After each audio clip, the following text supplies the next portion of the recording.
This is LSAT Prep Test 148, Section 2, Passage 2 about the Great Migration. African Americans leaving the South for northern cities, starting around 1915. Fairly easy passage. The structure here is about as clean as LSAT passages ever get, but clean doesn't necessarily mean easy overall because there is one misread that's going to cost you points if you're not watching for it. Now, this is a social science passage. The authors are solving a puzzle. Their main point is that migration kept going even after the original reasons for it faded because earlier migrants made it easier and cheaper for the next wave to follow. Now, paragraph 1 is just background. You want to skim it. About 40% of African Americans in the South moved north between 1915 and 1960. Then you get 3 reasons it started. War boosted labor demand up north. Immigration from Europe got cut off, so employers started recruiting black workers from the South, and a boll weevil infestation wrecked the cotton economy. That is 3 catalysts. Now, don't memorize them, just know that they're there.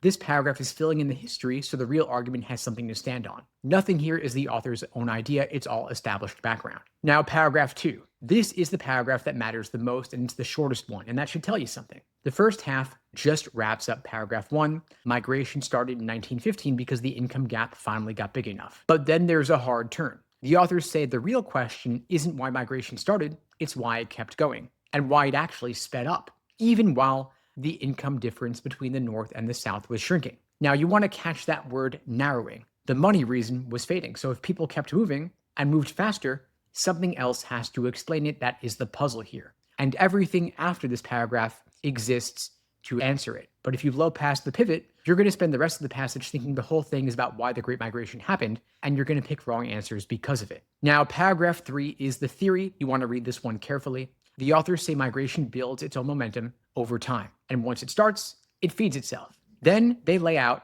3 costs that normally stop people from moving. 1, you don't know what jobs or housing look like where you're going. 2, it costs time and money to physically get there.